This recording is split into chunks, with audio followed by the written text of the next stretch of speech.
1930s, President Franklin Delano Roosevelt addressed the nation through a series of radio broadcasts known as the Fireside Chats. His aim was to reassure the common man that our society would recover from its troubled times. But we're far from 1930, and I deal with a different kind of fire. For a new era of worldly frustration, we offer a fresh conversation. I'm Greg Carlwood, and these are the Higher Side Chats.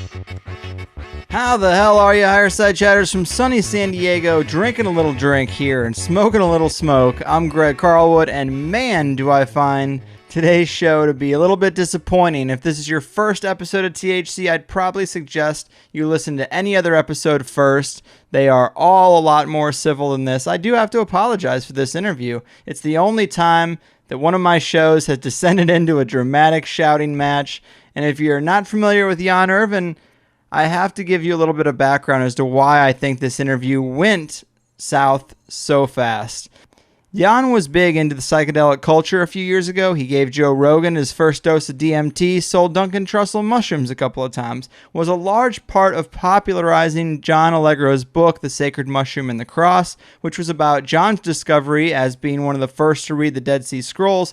He came to the conclusion that Christianity was spawned from psychedelic mushroom fertility cults. And this explains a lot of odd Christian traditions. The mushroom grew under pine trees, so now we have Christmas trees. They used to dry them above the fire on the mantle, which is now where we hang stockings. When people tripped on mushrooms, they'd see the reindeer dance and prance and fly. And so a lot of this is very interesting. But in recent years, when Jan was digging deep into the psychedelic culture of the 1960s, he claims to have come across enough correspondence and quotes from some of the main psychedelic gurus and enough links to prove that they were all working for the CIA and the MK mind control project. Guys like Timothy Leary, Terence McKenna, and Jan says even Alan Watts and Jack Kerouac were all tied to the CIA and MK most likely. So this has turned Jan against all things psychedelic, and I get that. He sees them all as mind control, but as a McKenna fan and a fairly retired psychonaut, I thought it would be interesting to talk about his perspective on these things, but Jan didn't want to discuss the interesting aspects of John Allegro's book, which is a book that he does have on his tables at his conferences and he is promoting, but he got pretty hostile anytime I tried to talk about the content of it or talk about mushrooms in any other way than a mind control tool or give any type of counterpoint to his analysis on Terence McKenna or his viewpoints on a whole host of subjects. You'll see. And it just descended into chaos. About 40 minutes in, it went off the rails like an Amtrak train. So you've been warned. I do appreciate Jan's time. He's a good guy. I wish we could have presented this alternative information in a more balanced or thoughtful way.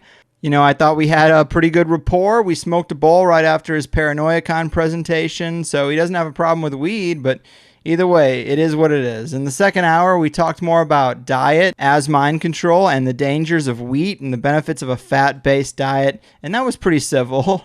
But anyways, in other news, Conspiratees is back in a big way. Most of you know about my conspiracy-themed clothing brand, Conspiratees, that I really haven't talked much about because I've been out of so many sizes and sold out of so many of the designs.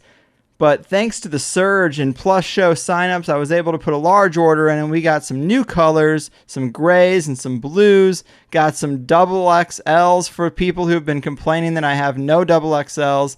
Now I do. I also got two new designs. One is a Twilight Zone inspired shirt that says MK Ultra made me do it, an appropriate shirt to launch with this show, since that's what it's all about. And the shirt has a little steampunk hypnotist watch on it. It's one of my favorite designs. I'm so glad that I finally got it out.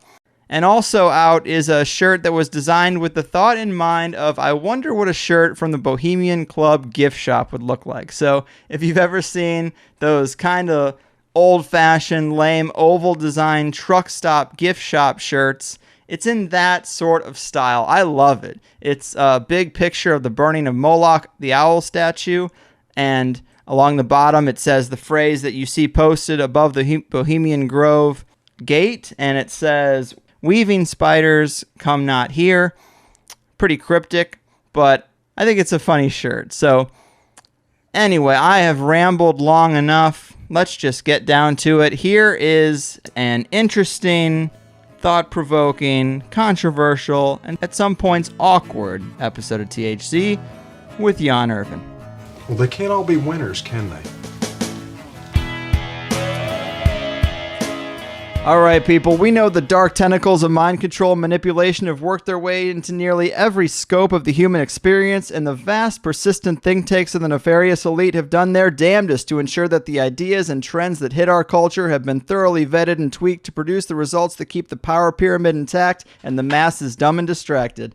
Well, today's guest is Jan Irvin, who's been very disciplined and scholarly in his quest to peel back the layers of manipulation on a whole host of subjects, including psychedelics, the origin of religion, our diets, feminism, and anything else tainted by the oily appendages of the puppet masters. He's written several great papers and articles and is the man behind GnosticMedia.com. I'm psyched to have him here. Jan, my man, how the hell are you? Good, Greg. Thanks for having me. Yeah, man, this is going to be fun. I'm pretty psyched. We got to hang out a little at the ParanoiaCon, where you gave a great presentation on various forms of mind control in the dark and dreary underground basement of the Paranoia Store building, and that was pretty fun, wasn't it? Yeah, it was a good time, and we got to sample many various types of fine whiskeys afterward. Yeah, an important part of the puzzle.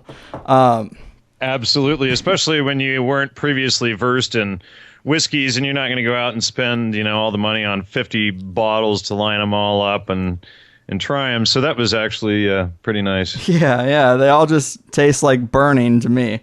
But and that's what I always thought, is that they all tasted bad, and that guy there actually turned me on to a couple that I thought were really nice. Yeah, an interesting group. But I would agree that most of them I wanted to spit out, and they burned burned me too. Yeah. But anyway. Yeah, man. So I know as we get into this research that you've done, you're going to ruffle some feathers, and you throw out some information that goes against what a lot of people in this audience probably value. But I have had several listeners request that I have you on so we can at least talk about it. And I mean, let's start out at the beginning with John Allegro and his research, because I think it's pretty compelling stuff, and you've partnered with his daughter to resurrect his book, The Sacred Mushroom and the Cross. But give people a little bit of info about him and what he was all about. Well, John Allegro was one of the 8 original Dead Sea Scrolls translators, a part of the original 8 team that was brought into Palestine then, or it was a little sliver of Jordan, I guess, where they had held the scrolls and began translating them. The Jordan lost that area during the 6-Day War, I believe, if I can remember all of the details off of the top of my head here. But so he worked on the Dead Sea Scrolls for years. He was the only one who published his material in a timely manner. He published his material, I think it was in 68 or 69, and none of the others published theirs until the 90s. And they had basically the others had withheld the information about the Dead Sea Scrolls and attacked other scholars. And then eventually Robert Price down at Long Beach, or not Robert Price, excuse me, Robert Eisenman down at Long Beach here in California, and then there was a doctor out of the University of Sheffield of Davies, I think was his name, and they teamed up together. And it's funny, but Eisenman, if you ask him these questions on camera, he'll scream that Allegro was wrong, and then as soon as the camera shuts off, he'll come up to you and say, "Of course Allegro was right, God damn it! Why the hell do you think they attacked him?" So don't ever ask Eisenman any of these questions on camera, but give him a drink or two and, a little bit of whiskey. A little bit of whiskey, and as long as he's off camera, he'll tell you everything. So, Allegro in 1970 published the book, The Sacred Mushroom and the Cross, which was about probably the most upsetting book to society since Darwin's On the Origin of Species. And he was promptly ridiculed by not only the other members of the academic team that he worked on, but by other scholars and people all over the place. But if you get in and you look at the attacks on him, they don't ever, there was like 11 or 15 scholars that even published an attack on him in the Times literary supplement or in the Times newspaper. I forget which one. But, they never addressed his actual points. There was always just ad hominem attacks on him. And, we 12 or 11 scholars together without addressing a single point declare Allegro is wrong, period, slam, gavel down, right? And so, for years I was going through and validating Allegro's citations, especially his citations in regard to entheogens or psychedelics, hallucinogens. I don't, the word entheogen is a whole other story. But that ended up revealing that there was a concerted effort to cover up Allegro's work. And in regard to his book, The Sacred Mushroom and the Cross, the attacks against him were headed by a man by the name of R. Gordon Wasson. And Wasson was a banker. He worked for J.P. Morgan Bank as the vice president of propaganda. And he is the so-called discoverer of magic mushrooms. Now, let me just state, from 2006 to 2008, I was writing my book, The Holy Mushroom, that went through and analyzed all of the attacks on Allegro's work and showed that all of them were false. And we went all the way down to the original primary citations, lined them all up, one after the other, so that anybody could check them and see them right there on the page. And without exception, every single attack on him was bogus.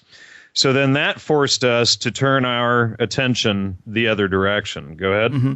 Well, I wanted to talk a little bit more about Allegro's actual work, because he had some pretty interesting, pretty compelling thoughts on Christianity's origins and how it relates to the mushroom. I mean, I've heard a lot of interesting examples of the references and the traditions that have their roots in mushrooms, but give us a couple of those. Like, what was he really? Well, and we need to be clear that, I've since figured out that what he discovered was not using the mushroom for true religiosity, that these cult groups essentially use the mushrooms and the drugs for inculcation of others into the cult so that they could maintain control. And so if you look at my work even 5 years ago, I hadn't figured that out yet. So I need to make that clear. If people read my book, Astrotheology and Shamanism, the history of the use is correct in that book, I would say, for the most part, but the application, how it was used, is incorrect. So, I like to, be upfront and be clear with that. Sure. Because, when you understand how these substances are actually, a better name for them would be suggestogens. They actually cause hypersuggestibility in the taker. And so, I've actually written a new paper that I haven't released yet that exposes all of this and the history of the words and how the CIA actually named them at each stage of the research that they were doing, and they could actually create those experiences in the person. But what Allegro showed was that Judeo-Christianity was based on a fertility mushroom cult, and they believed in some astrotheology and sun worship, and they believed in basically that, the sun on the ground as below, so above, the sun in the sky, the mushroom on the ground, the sun in the sky.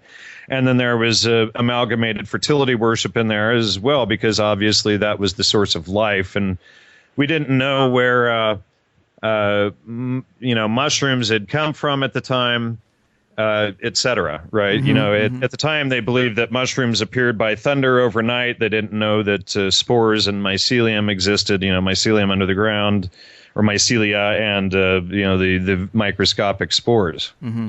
Yeah, I mean, I think a lot of people who are familiar with this work, Joe Rogan talks about this a lot, and he's a proponent of psychedelics. And when Joe talks about what aspect? Well, the aspect that a lot of traditions in Christianity and Christmas are there as references to psychedelic mushrooms, like they grow under pine trees and they were red and white. Sure. And some I should make it clear that, as soon as I published my article in 2012, Gordon Wasson, the man, the legend, the myth, and I was friends with Joe Rogan for 10 years. Right.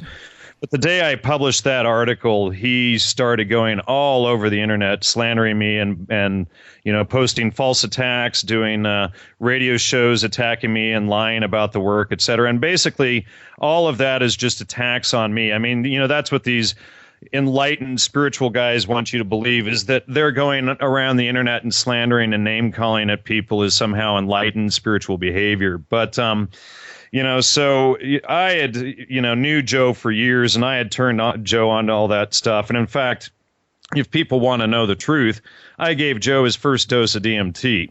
Right. And, Joe got his idea, originally I inherited in 2002, a friend of mine died that worked for KPFK Radio, where Terence had done a lot of his radio shows, and she had recorded them. And, of course, they were already recorded and out in the public, and they had been broadcast, and his books were already out there. But in 2002, I inherited this woman's Terence McKenna archives, along with a bunch of other archives that she had. And there was probably 50 to maybe 70 hours tops of Terence McKenna in these archives. And there's probably 150 hours of his lectures out there in the public these days. So it was probably like maybe a third to a half of what's out there today on the high end, right? And so I initially started out studying all of this McKenna material. I had gone through all of it. Obviously, I had to to get it from cassettes to MP3, and I put it on my computer so that, it was WinMX and Napster back then that people would download it, from my computer from. I never did any PR. I just thought at the time, well, I'm not sure about this stuff. I'll just let people figure it out. And then as I got deeper into the research, I started writing my book, Astrotheology and Shamanism, in 2003.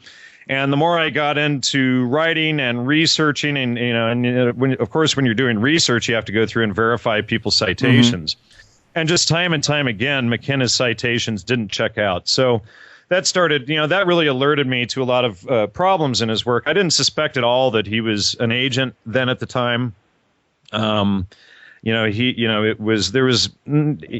hadn't even remembered in his book True Hallucinations about his FBI chase and all of this. He's running from FBI and Interpol all over the world, and then in a lecture he later admits that they caught him and recruited him. And of course everybody wants to spin this that the mushrooms recruited him and all of this stuff. But if you get into the historical record of the mushrooms, if you go all the way back down to where we got them from, like Maria Sabina, which is the psilocybe mushrooms, the magic mushrooms that everybody takes today, those came from essentially the Mazatec Indians in Oaxaca, Mexico, and Huautla de Jimenez, and they came from a woman named Maria Sabina, who was a curandera, a healer, which is basically a witch doctor, and she was a devout Catholic.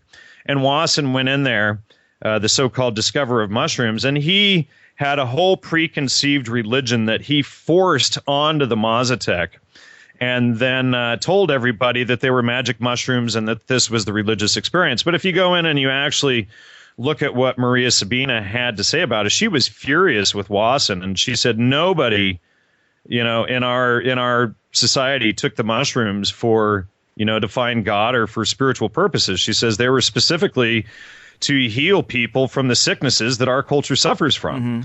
Mm-hmm. So Wasson spun all of that into this big mystical thing, and they sold it. And when you look at the word history, in fact, of these substances, early on they were, John Smythes and Abram Hoffer and Humphrey Osmond, they create the word hallucinogen, mm-hmm. and then people had hallucinating experiences. Then in 1957, they create the word psychotomimetic, which means psychosis mimicking. And then everybody started having psychosis mimicking experiences. Then later in and this is the same group making up these names, by the way. And then later in 1957, they make up the name psychedelic. And then everybody starts having mind manifesting experiences. And then they die in 1979. Gordon Wasson and Carl Ruck from Boston University, who was involved in all of this scandal, and Jonathan Ott, they create the name entheogen, and then everybody starts having God manifesting experiences. But when you go into the early Harvard records, there's no, and one of the MK Ultra doctors sitting there joking with Leary, and you can look this up on the internet. It's a conversation on LSD 1979. It's an old black and white video. But Oscar Yoniger is sitting there next to Leary, and he says, back in the 50s, nobody at Harvard under this guy's studies had any mystical or religious type experiences. That the whole thing was a California invention, he says. And then Leary says, wonderful, they're right.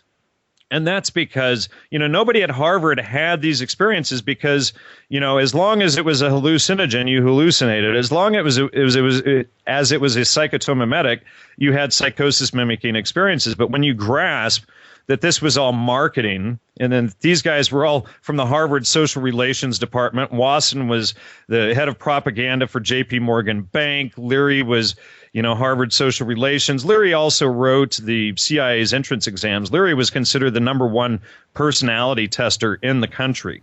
He was no slacky. He was the top, and he was the guy who wrote the test for the CIA. So when you get in and you understand this agenda, then you can see that they really are suggestogens. And when Leary and Yoniger, one of the, two of the CIA's own MKUltra doctors, are sitting there admitting that the whole thing was an invention, and Leary's bragging and laughing about it, you get that they are suggestogens and that the whole thing was marketing, was public relations. Well, and so then that forces us, essentially to question the foundation of the whole psychedelic movement, of the counterculture, and of these things being sold as religions. And then when you get in, and then I'll let you go.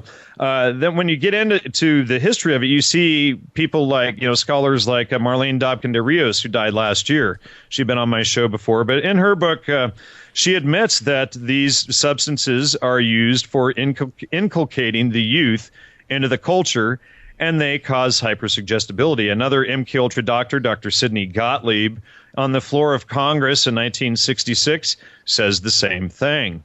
And so, we can see this. We can, we have the history of them marketing these substances, changing their names. We know it was the exact same group of people that changed their names each time. Yeah, man, I think that history of the development or the crafting of the terms is pretty interesting. Another part of it I've heard you talk about is the term psychedelic. When they're crafting that word, they purposely use an E instead of an O, and it is the only word that does English that. language. Right. So, yeah, basically Humphrey Osmond, who was an MKUltra doctor, and he was working with Carl Rogers, involved with several MKUltra projects. He was also Aldous Huxley's personal doctor. He's the one that dosed Huxley. As far as we can tell, Huxley was one of the key architects of MKUltra. He wasn't warning people about all of this stuff. He was actually designing and orchestrating it. A lot of people think, well, he, Berkeley talk, and he was warning us. But his books and everything are actually a blueprint for how to do this stuff. He's not warning anybody. And he's, when you get into, there's a 1,000-page book, The Letters of Aldous Huxley. And when you get in and you look at that, you can actually see him recommending studies to various MKUltra researchers. He's constantly communicating with many of the MKUltra researchers like George Estabrooks, Dr. Andrea Puharich, Dr. Louis Jolyon West, and then, of course, Humphrey Osmond, Abram Hoffer, John Smithies. We know all of these guys were MKUltra. And then there is Huxley, always right on top. He's always at the lectures. He's at the Macy Conference lectures that were behind MKUltra. He's going on to secret military bases and stuff like this. So we know Huxley was one of them. But, Osmond says that some of these other words fail this criterion of uncontaminated by other associations, quote unquote. And so if the word psychodelic, obviously the first part is psycho, crazy, right? Yeah. And so by changing it to psychedelic, which is a totally improper formation, and no other word in the English language has that PSYCHE formation. Only psychedelic does, and only, and it was created by Osmond and Huxley.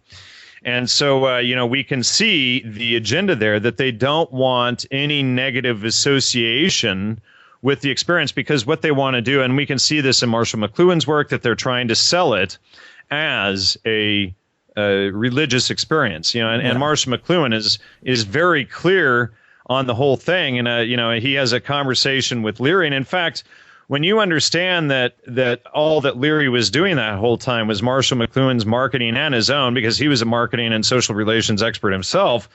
But when you get that he was marketing this stuff, then you can gain a totally new perspective of it. And I'll read you this quote here. I'm just pulling it up from his conversation with Marshall McLuhan, and he says, and it's a little bit long here, but it's worth it, I think. He says, the lunch with Marshall McLuhan at the Plaza was informative. Drury Senate hearings and courtrooms are not the platforms for your message, Tim. You call yourself a philosopher, a reformer. Fine. But the key to your work is advertising. You're promoting a product. The new and improved accelerated brain. You must use the most current tactics for arousing customer interest. Associate LSD with all the good things that the brain can produce. Beauty, fun, philosophic wonder, religious revelation, increased intelligence, mystical romance. The problem is tricky, I said, and I being Leary. The opposition has beat us to the punch. The psychiatrists and police propagandists have already stressed the negative, which can be dangerous when when the mind is re-imprinted under. Okay, re-imprinting. They're talking about re-imprinting here, okay? And so, we already know that it's not just about, getting high. They're marketing something, and McLuhan is very clear. And this is from Leary's book, Flashbacks, by the way.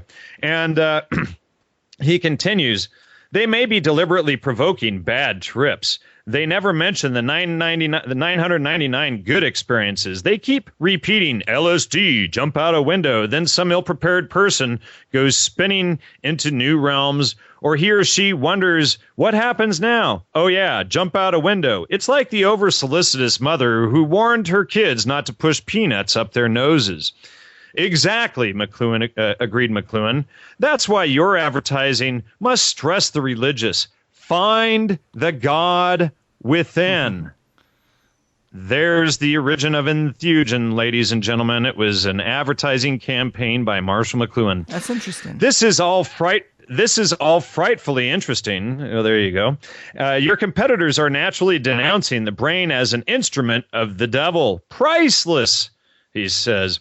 And then to dispel fear, you must use your public image. You are the basic product endorser. Whenever you are photographed, smile, wave reassuringly, radiate courage, never complain or appear angry. It's okay if you come off as flamboyant and eccentric. You're a professor after all, but a confident attitude is the best advertisement. You must be known for your smile. And then McLuhan continues on. You're going to win the war, Timothy, eventually, but you're going to lose some major battles on the way. You're not going to overthrow the Protestant ethic in a couple of years. And so, what we see is, one, that it's an attack on religion and destroying the ethics and backbone of what makes the society. Two, we can see that they're intentionally trying to sell it as a religion and marketing it. But three, even right here, he talks about, have your rock and roll friends, write jingles about it. And then, so let's think for a minute. Who were Timothy Leary's rock and roll friends? Well, we know Rolling Stones and the Altamont concert and the murder of Meredith and all of this stuff up there. But let me throw this one past you. Picture yourself in a boat on a river with tangerines, trees, and marmalade skies. Somebody calls you, you answer quite slowly, a girl with kaleidoscope eyes.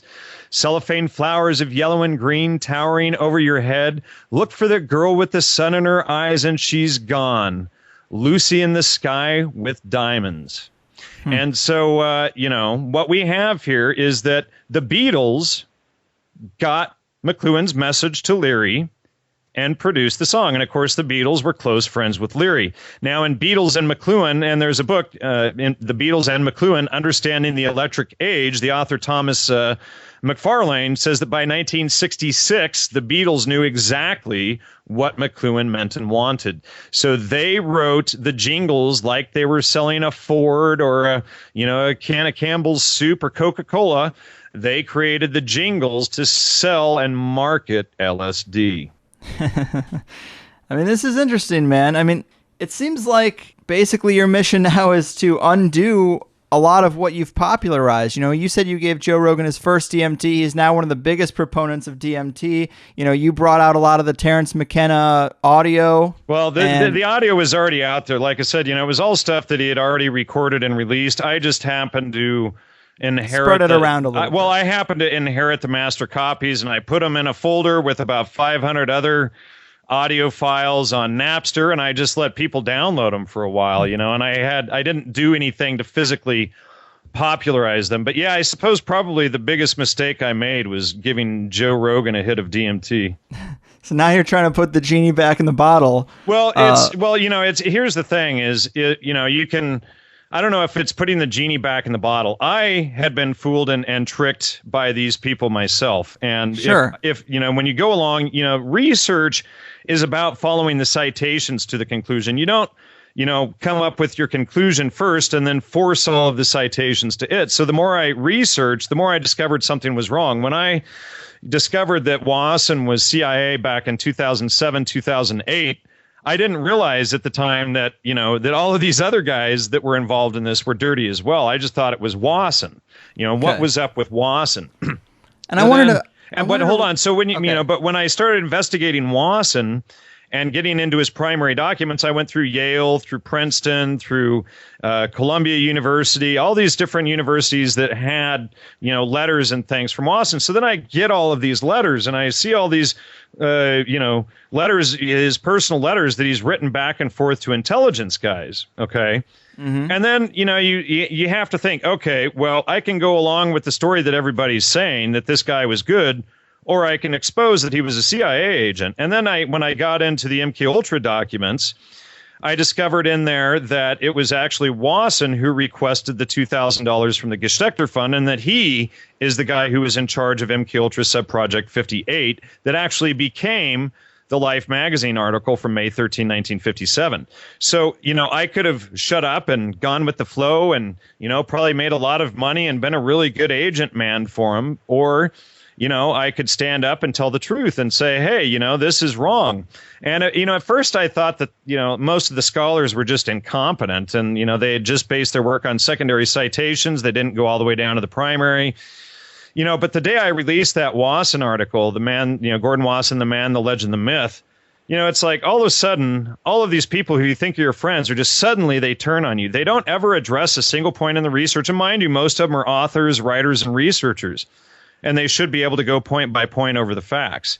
But all of them avoid the topics and then start using the exact same attacks that they used on Allegro. Not ever addressing anything that he published, but just attacking him. And that's exactly what Joe Rogan and Simon Powell and, all of these guys do. Graham Hancock is the latest going around doing this stuff. Yeah. And so... this is an important part of the puzzle, this Gordon Wasson's situation, how mushrooms came to be, because pretty much what you laid out, like I've looked up, and I guess the conventional view, not saying it's the right one, but for the people who are listening who might be a little confused, the conventional idea is that the CIA heard about Gordon Wasson's mushroom trips to Mexico from his article in Life magazine, and they thought these mushrooms could be useful for mind control. Yeah, well, some people think that the Gershwicker Fund was gonna just fund his trip to go get some mushrooms. So he's like, I'll do it. Yeah, but, well, and that's not at all how the story went. The official version of the story, which is repeated almost exactly in all of the books post 1979, originally came from John Mark's book, The Search for the Manchurian Candidate, and in there, I think it's like pages 110 to 120 or something like that. It's right in that area. You can see that, it's actually Wasson that wrote the section of John Mark's book about Wasson. Now, when you get in and you actually look up who John Marks was, well, who was he? Well, he was the director of this little department called the Bureau of Intelligence and Research. Oh, so he was a director of an intelligence agency. Oh, I got it. Oh, okay. And then when you look in the introduction of his book, he says that Wasson and Hoffman and James Moore assisted him with the authoring of the book. Aha. And then you see, Wasson's cameraman, Alan Richardson, admit that John Marks claims that James Moore infiltrated us, and it was James Moore who got the money. But when you actually go in and read the MKUltra documents, and you can see that every other scholar since then has lied about this, But go in and actually read the letter. It's clearly, and I have hundreds of copies of Wasson's letterheads from other letters that I pulled from these universities. It's very clear it's his letterhead. And, of course, the CIA has it blocked out, but it's very clear it's his. But if you read it, every single thing there are things that Wasson did. Wasson says, I've been on 4 prior trips to this region in search of the mushrooms, etc. James Moore hadn't been there before. The first time that James Moore went was the 1956 trip with Wasson, as far as we know, and as far as all the records show. But Wasson had done trips with, now I can't even think of the name.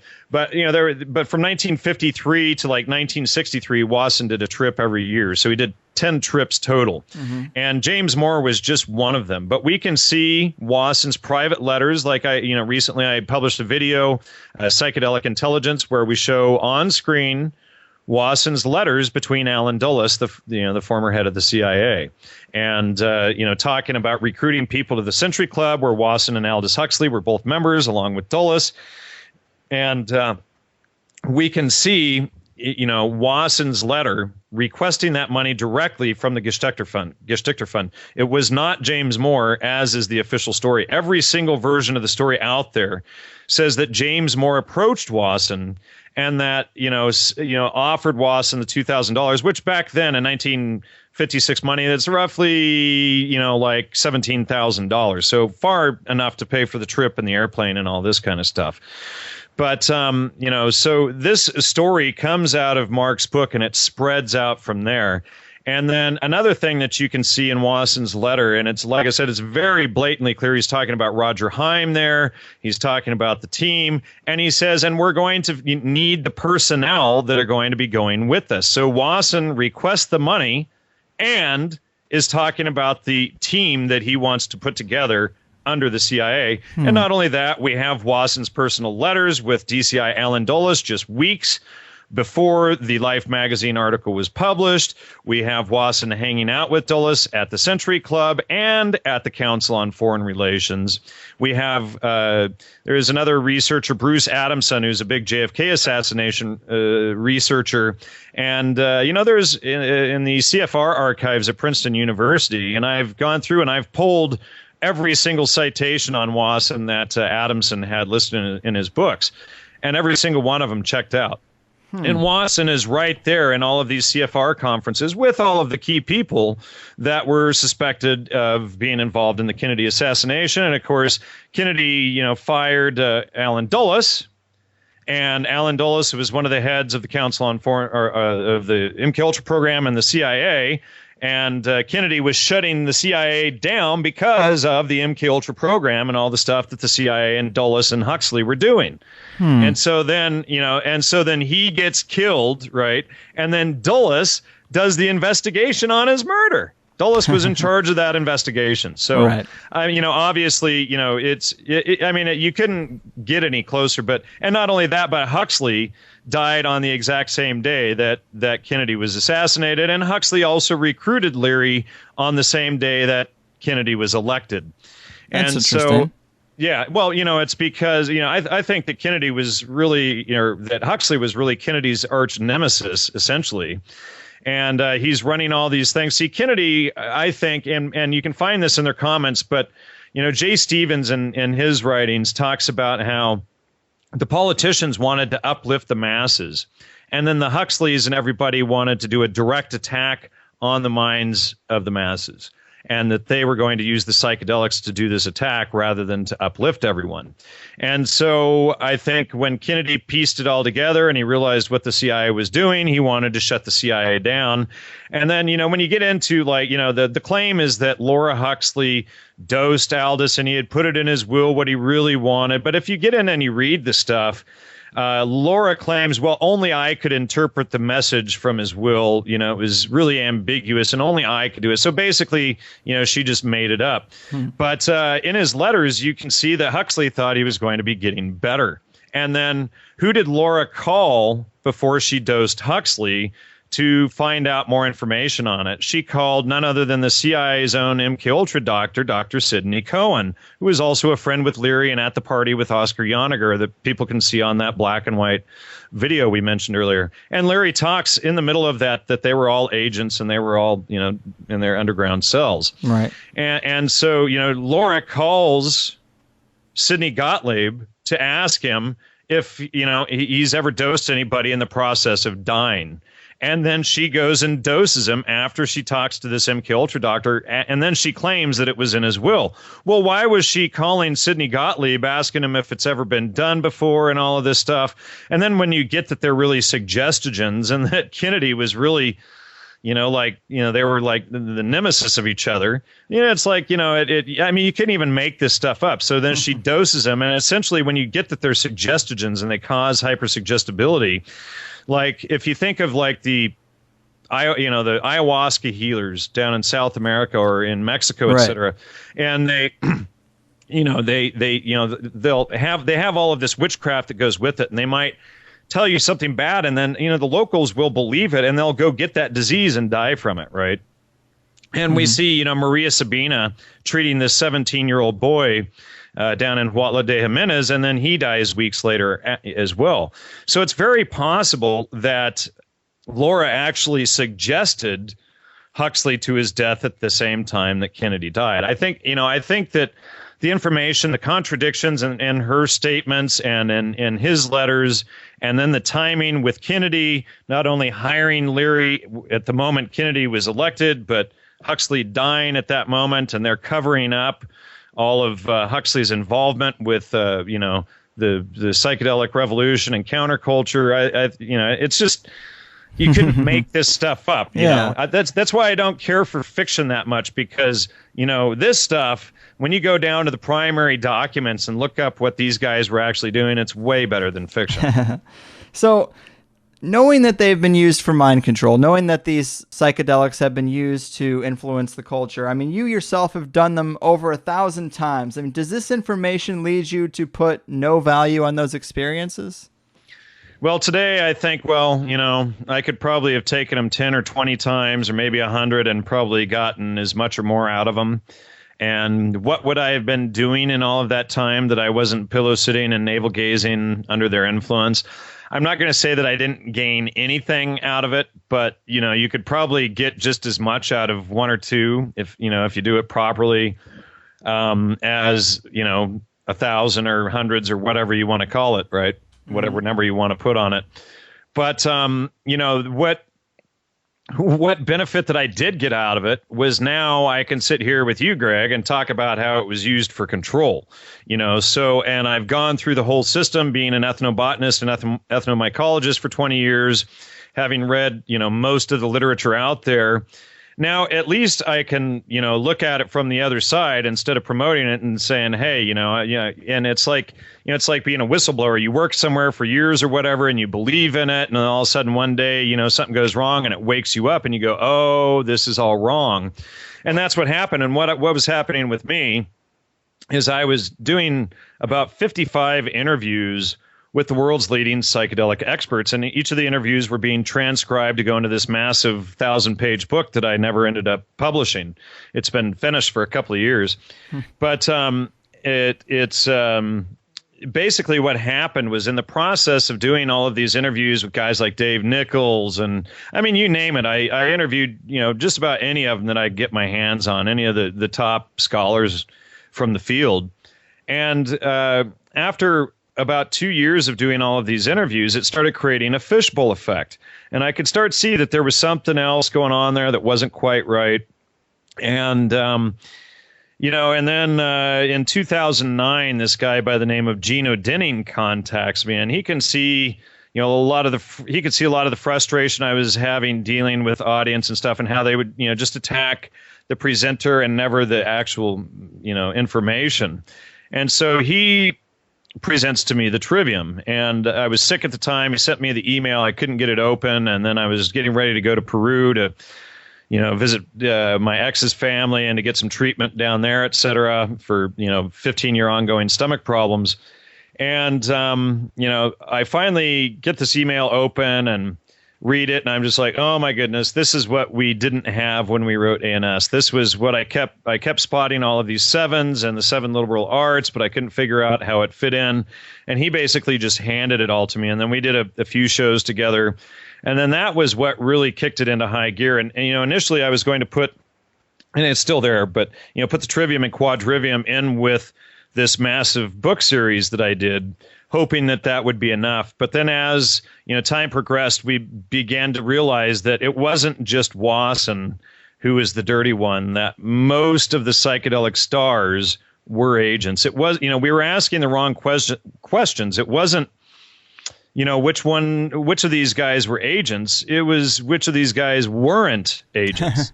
Well, let's talk about that a minute, because I really do get a lot of insight from Terence McKenna. I'm a fan of his. A lot of the audience is. Give me an example of what insight you get from him.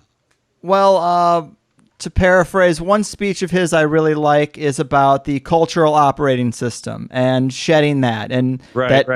So what are you really getting when you shed your culture? Now, what is the culture? The culture, it's got this root cult, but essentially what he's doing is he's selling this idea, your family and your local culture, how things are, it's just bad. You got to have this new culture, okay? Well, if your family and your extended family is what keeps you cohesive in times of trouble, if the government collapses, the money system collapses, etc., you pretty much don't care if you have that family and extended family backing behind you. But what Terence sells is feminism and humanism, that the culture is all bad, that we need to get rid of the population should only be 25% male and 75% female, and that we need to kill any extra male babies. And those are McKenna's words. He was into promoting basically Chinese communist policies on men here, and I've got quotes on that up on my site. But when we realize that culture is the backbone of society, and that the outside attackers, the elites, have to destroy that and get us, if they can create a bunch of single moms who don't have families and extended families that are then reliant upon state and Social Security and welfare and this kind of crap, then these single moms aren't going to retaliate. Furthermore, single moms, if you have 25% males and 75% females, well, guess what? Those females, many of those females won't have men, and they will be reliant on the state. So again, he's selling socialist policies. Now, I interviewed a couple of years ago this woman on my show, Karen Strahan, and she runs a YouTube channel called Girl Writes What, and she's done extensive research for years on feminism, and she's exposed the whole thing as a total fraud. And so, McKenna was, always promoting humanism, feminism. When you get into his ideas, though, his ideas come from a handful of people. Most of his ideas really weren't his. He quotes, Aldous Huxley a lot, who, of course, we know was a eugenicist and headed MKUltra. Alfred North Whitehead, he was a big fan of. He's into cybernetics. Cybernetics comes from the word kybernetes, which was basically government control. He's at the Esalen Institute. He's a scholar in residence there. We know for a fact that the Esalen Institute was a CIA front. He constantly cites guys like John B.S. Haldane. The world is not stranger than you suppose. It's stranger than you can suppose. Well, John B.S. Haldane was a well-known eugenicist. Okay, so again, he's taking this stuff. He cites Marshall McLuhan all the time. Marshall McLuhan was a media manipulator. But then McKenna admits that he was a propagandist. He admits that he was in propaganda for 15 years. So again, we have, Wasson, propaganda, Leary, social relations. Propaganda and social relations are sister studies. Edward Bernays created the field of public relations, and then Harvard, all of these guys had social relations. This is what McKenna was selling. So we have to look at it. Well, let's look at the feminism thing real quick. So right, this sure. feminism thing you're saying, I mean, that's not really an aspect that I've really loved from McKenna, but I am against the the aggressive, warmongering, male-dominated society, I can see. Okay. Yeah. See, so when you say male-dominated society, I don't even get that. It doesn't even make all sense. Leaders. Look at all Okay, leaders of the world. Okay, so like they're male, right? Right. All leaders of the world. I think the historically, German prime minister right now is female. England has had female. They have a female queen. Well, it's a broad, sweeping generalization, but throughout time, are you going to let me talk or? Yeah, okay. yeah. Well, I mean, I think it's been like 90% you, but I'm just saying. Well, I'm just trying I thought that you were interviewing me. Right. I'm not trying to be confrontational. I'm just trying to make my point so you can respond to it. I know what your point is, and I've heard it. So if you let me respond, I'll respond. Sure. Okay. So, we are sold this. And if you actually go through the literature and go through what Karen Strahan has exposed for years now on her YouTube channel, on my show, etc., it's very much quite the opposite of that. And in fact, not only that, but lesbian couples have just as high or higher violence rates. Okay, we don't see any lesser wars in countries that are run by women. And historically, the reason why women were at home protecting is because there was a division of labor. Okay, the men went out into the evil world to deal with all of the badness and the wars and the crap going on, and they would bring supplies back to the women. Now, if it's a patriarchal, male-dominated society, men are so bad, then why are all the boys put in ditches with guns and ordered to kill each other? Why, when a ship is sinking, are the women and children saved and the men killed? Well, the men aren't killed, but I think that's just out of respect and the desire to protect people. Women and children, they keep the species going on. But to get back right, and men don't, essentially. So what you're saying is that we're disposable, and yet you're arguing that it's a male-dominated society at the same time. Man, I'm just saying that when I look historically at world leaders, I see 95% male, and they're responsible for a lot of aggression and war and other problems. Nurtured, raised the children. The men brought supplies back to the women. Okay, the men supplied the women with whatever they needed.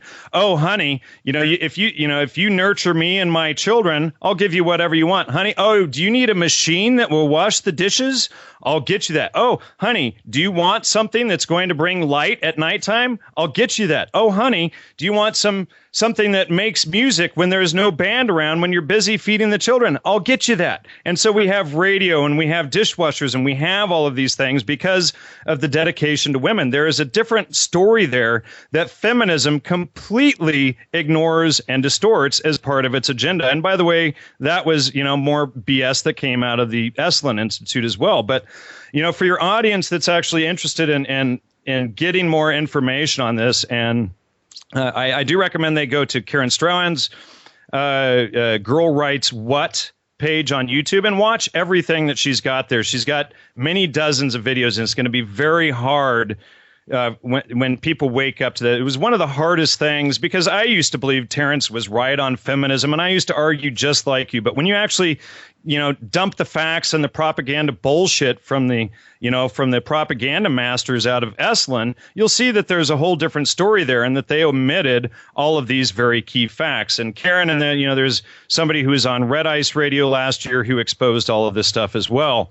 So I recommend your audience go out and get in and actually study that information, and you'll see that there is a lot of verifiable information that completely contradicts the official version of the story that has been sold to us as feminism. Well, I mean, yeah, man. I mean, I'm interested. I know there's a lot of manipulation out there, and I'm interested. And I'm interested in uncovering it, man. I really am. By the way, Gloria Steinem, who invented feminism, was a CIA agent. Just a little FYI there. I mean, how many agents can you get in a picture cycling through before you get? Oh, this was CIA. Right. But I'm not interested in arguing further about feminism. Your audience can look at the facts or ignore them. That's just right, and that's just one aspect. But another thing McKenna was about was anti-materialism. Like, I'm against the mainstream, shallow, consumerist culture. I think that does exist. Who created that? Let's get I think the elite. I think the elite and corporations. Okay, the elite and corporate. Okay, so where did marketing and public relations come from? It came from a man. People who wanted to make money. No, it came from a man by the name of Edward Bernays, who worked with Gordon Wasson, who worked with the very guys that sold us this movement. First, they get us to go out and be consumers, and then they blame us for consumerism. They marketed the consumerism to us. That was the Bernaysian, Wassonian crowd that marketed this stuff to us. And then they turn around and they blame us for being consumers and materialists. But I think materialism goes beyond the 50s and 60s. I think it goes a lot further back than that. Well, you had, people who were really concerned with survival and building in the 1800s and before then, marketing and public relations. I mean, if you even go and you look at a Sears catalog from the late 1800s, it talks about needs.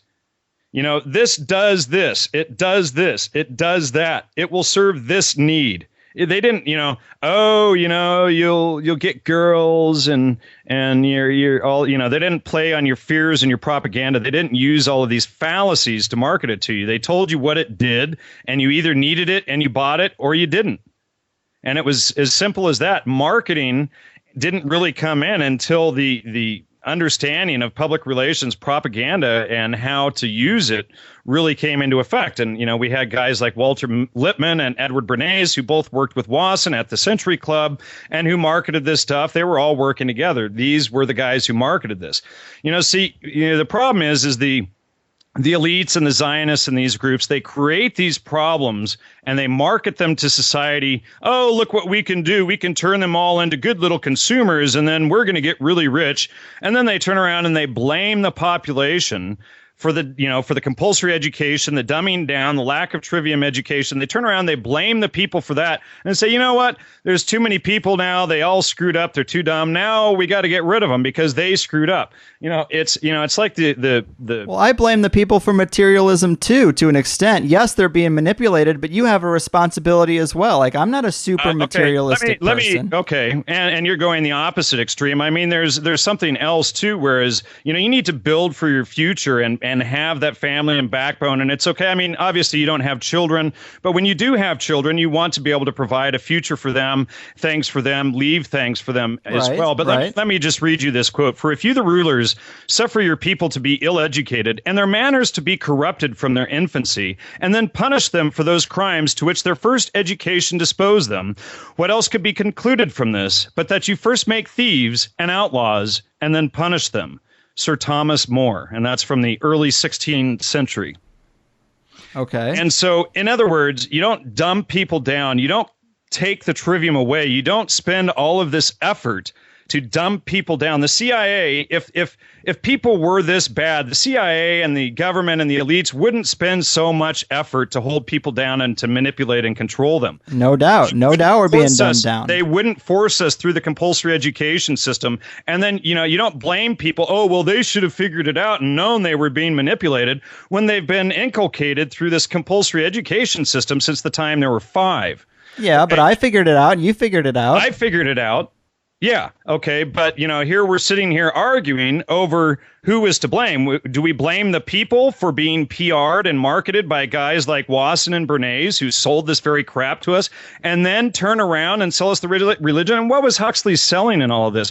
Oh, look, World War II happened, all of this war and all of this stuff, and it's all the men causing all of the war. Look at all of the men doing all this. Look at all the people. They're so bad. No, it was the elites. It was staged. It was eugenics. You get the boys in the ditches to kill themselves off for population control, and then you blame the masses for causing the war in the first place. The people didn't cause war. I've been all over the world. People pretty much just want to get along and take care of their families. Agreed. The elite cause wars, and I definitely agree with you that the elite cause wars and that eugenics is part of it. Okay, so then why the hell is Huxley and the elites and McKenna and Leary and McLuhan attacking the population and not the elites? I mean, the population, that's a broad term. I mean, that's not everybody, but that's I think the segment that was targeted was the masses of the people. Too much materialism. I think when McKenna criticizes mainstream culture, then you shut let me just say a sentence, man. Let me say a sentence. Hold on. You don't attack the population for your own propaganda. Man, just let me say a sentence here. So if if McKenna is attacking the mainstream culture and there is an alternative culture, he's anti-materialistic, and materialism leads to debt, and that is how the elite control us. Materialism leads to debt? No. Yes, it does. Over materialism. No, it doesn't. What leads to debt? How could it not? Jesus Christ, because you need a goddamn credit card and you need bankers and marketing to sell people to go buy all of this stuff. It doesn't. But that puts you into debt. Buying credit cards put you into debt under their control. And don't you need a banking system that's based on inflationary money and all of this shit before you can even do that? Well, look, I don't think either one of us like the banking system here, do we? That's irrelevant. What I'm talking about is you have precursors. You can't just blame the people. Well, they go buy things, and that's what causes debt. No, they're marketed these things. They're not taught critical thinking in the media. Then they're marketed to their emotions. Okay, but the people have some responsibility for themselves as well. I don't think they do. I agree with you, but they have to be able to get the proper information in the first place. You don't propagandize them like Bernays and McKenna and Leary and then turn around and blame them for what they did. You uplift them, you give them the proper information, show them how it's done so that they can understand it clearly, and then yes, you can say, they need to be responsible, but you don't hold them down and put your boot on their face while you're offering them a hand up and say, you guys are too frickin' stupid.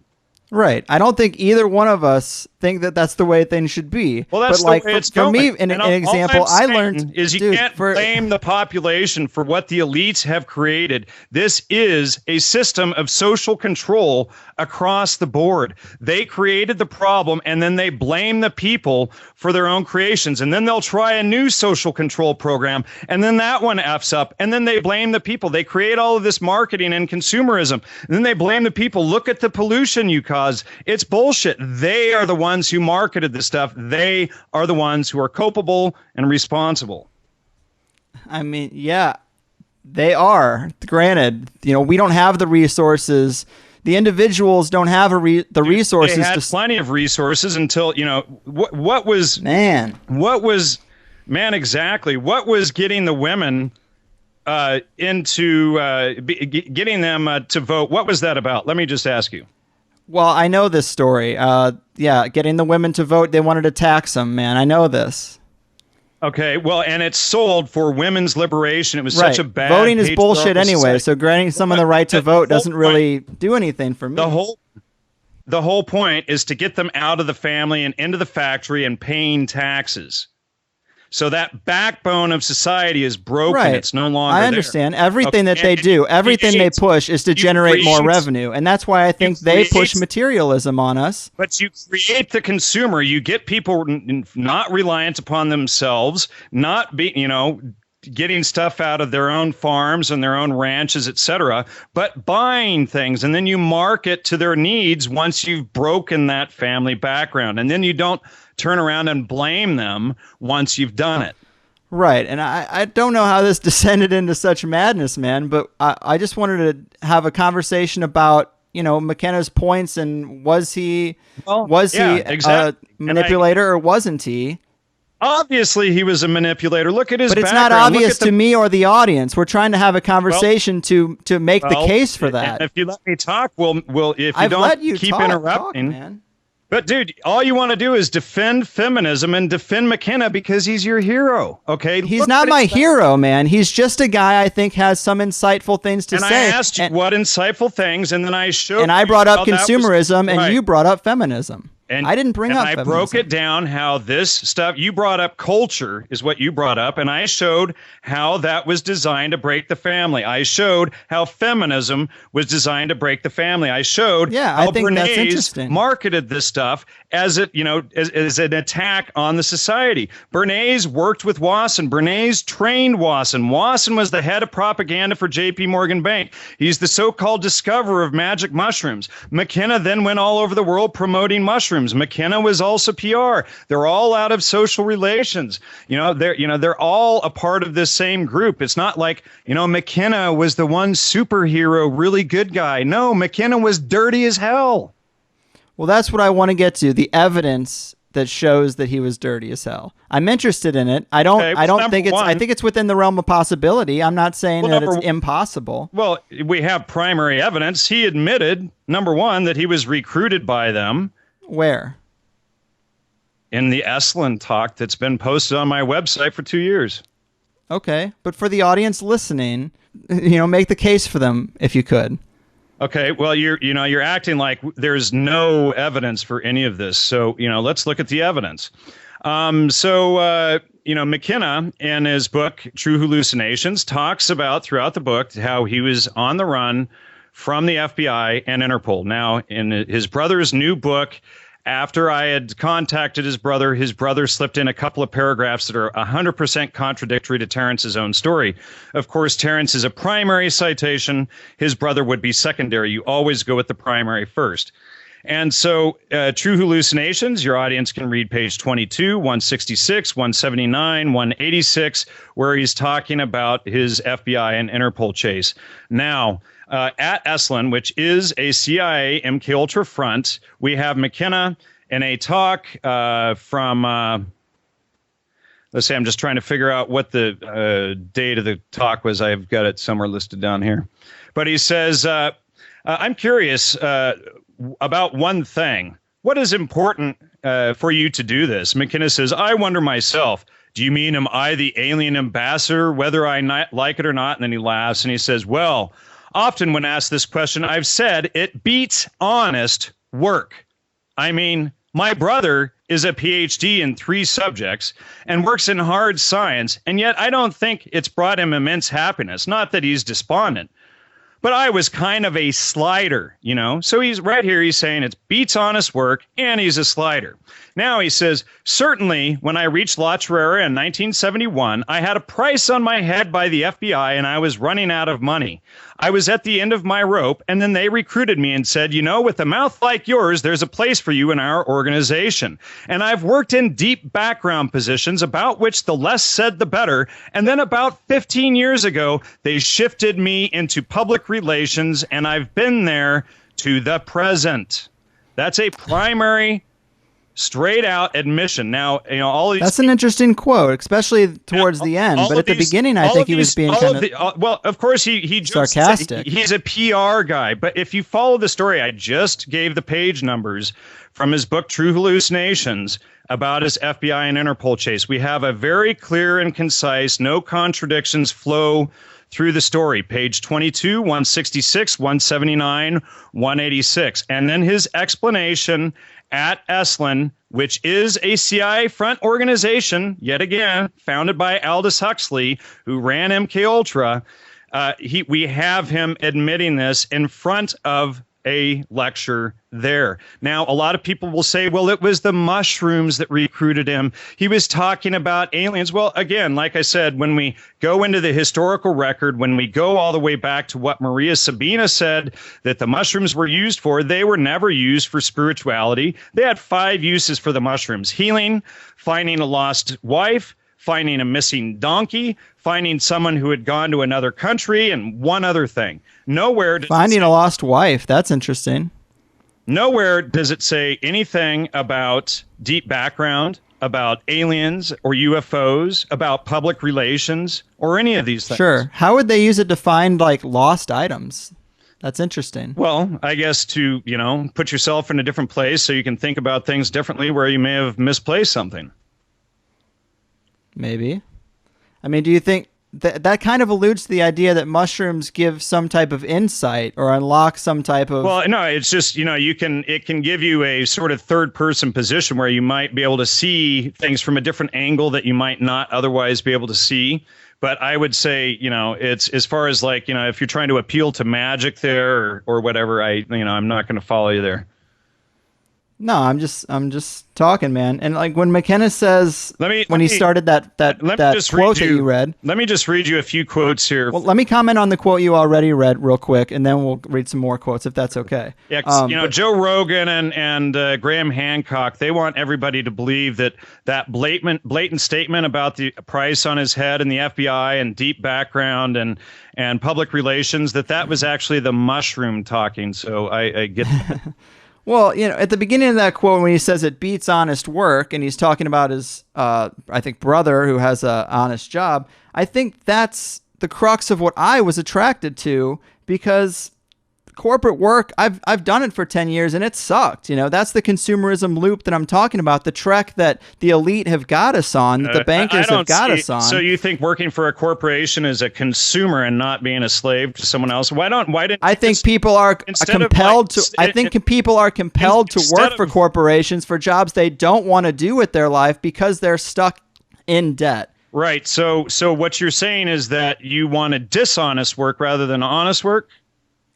I think he's being facetious when he says honest work. I think he's saying from the perspective of the masses, it's honest work, quote unquote. Well, often when I've been asked this question, I've said it beats honest work. Right. That's a joke. Well, to me, if he is a damn propaganda guy, as he admits in the very next line, is he being honest? That's like a joke I would make. I would say that hosting a podcast beats honest work. Like instead of working for... A propagandist is a paid liar. That's what a propagandist does. But wouldn't you say, like in a joking manner, man? In a joking manner, wouldn't you say what you do beats working at Foot Locker 40 hours a week?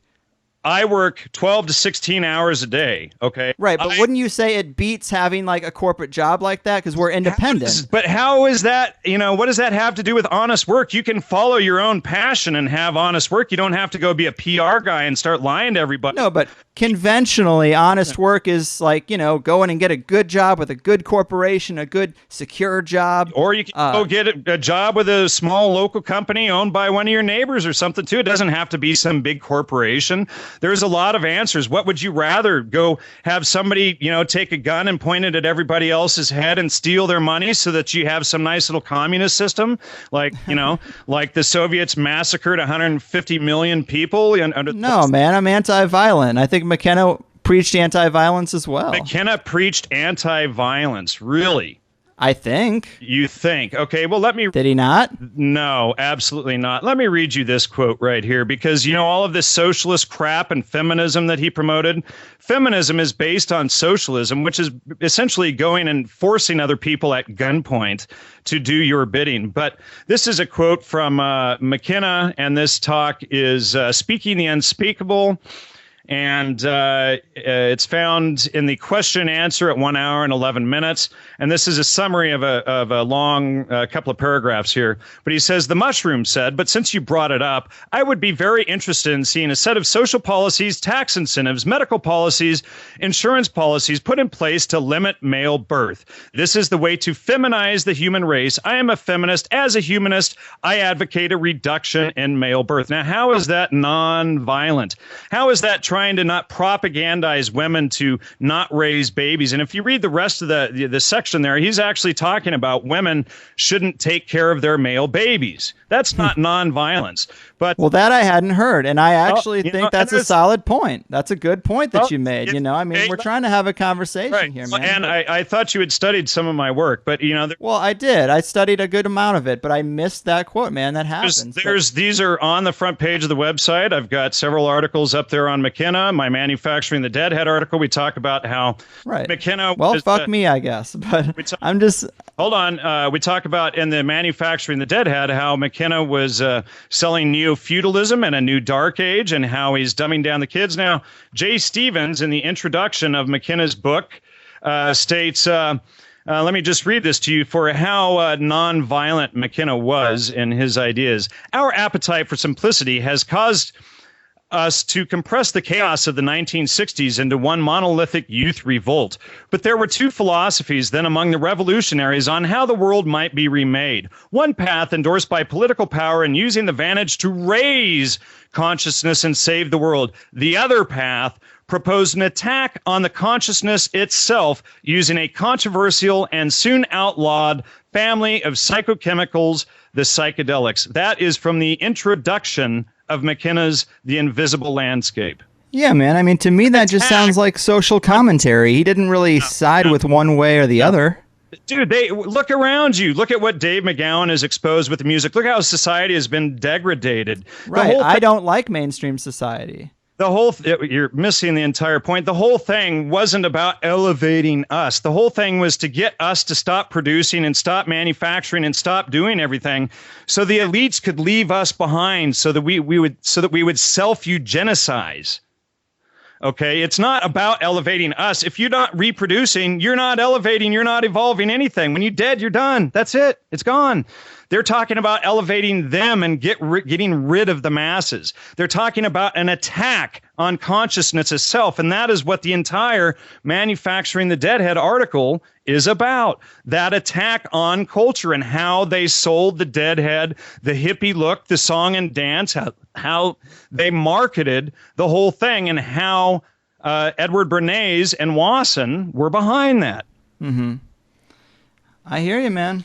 I mean, it's an interesting perspective. I'm not trying to say that I can't entertain the possibility. Just go in and read the citations and look at the facts and put your biases and your heroes aside, and then you'll be able to understand clearly what the citations say. I'm not just making this stuff up. Every single claim that I've made in all of my work goes back to primary evidence that anyone can check. So if you put things aside and look at the evidence, it's right in front of you. The Manufacturing the Deadhead article, it's been up for 15 months. Anybody can go through and they can read how the stuff was broken down, how Huxley worked with them, how Wasson was CIA, how the Grateful Dead worked with the CIA. We've got videos of Bob Weir bragging about his hanging out with General McQuinn at the Bohemian Grove, etc.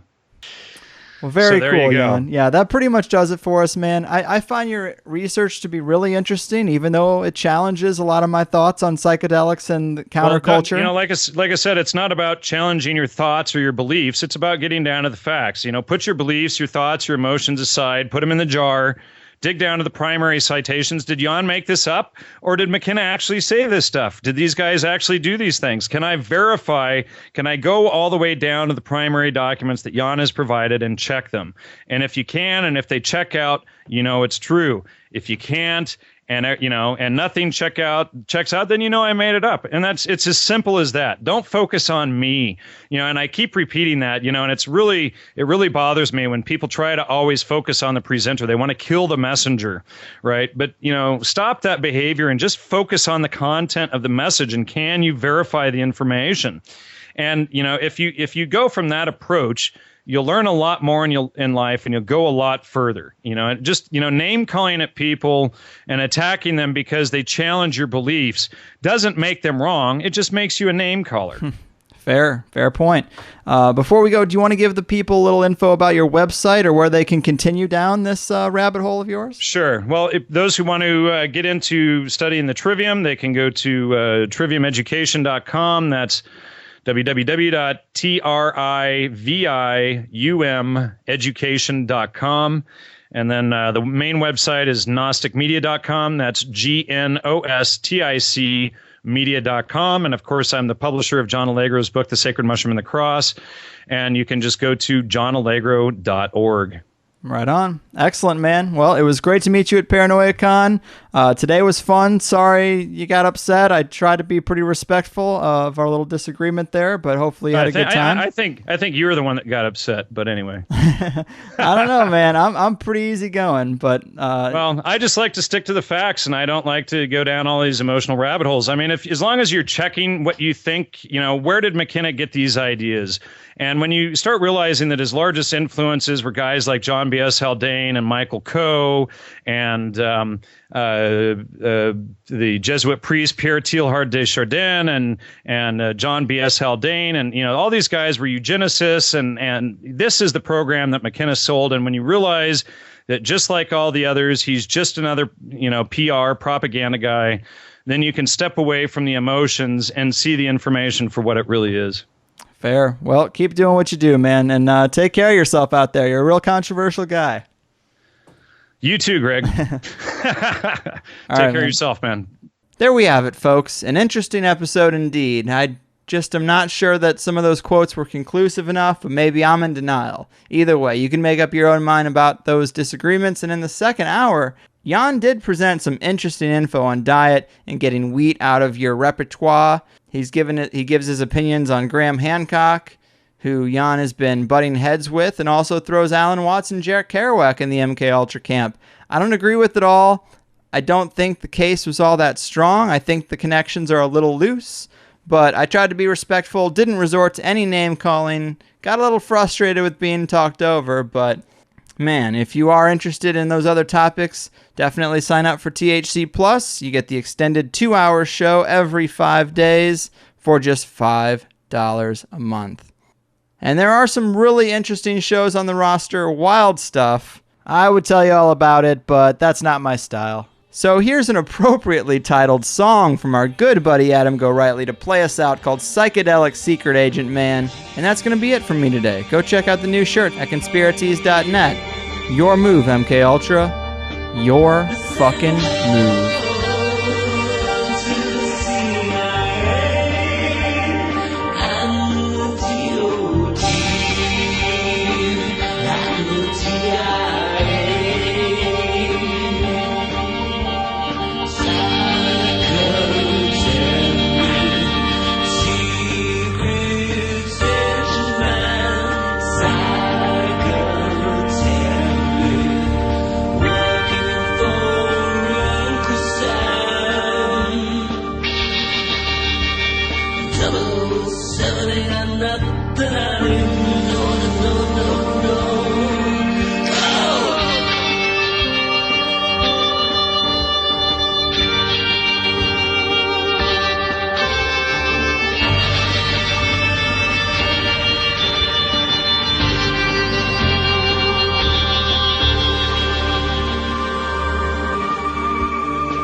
Control assassins, program of thrills, script the personality you talk to secret man is right to the blue. The world's hidden knowledge such as careers. He jumped through the window down to his death.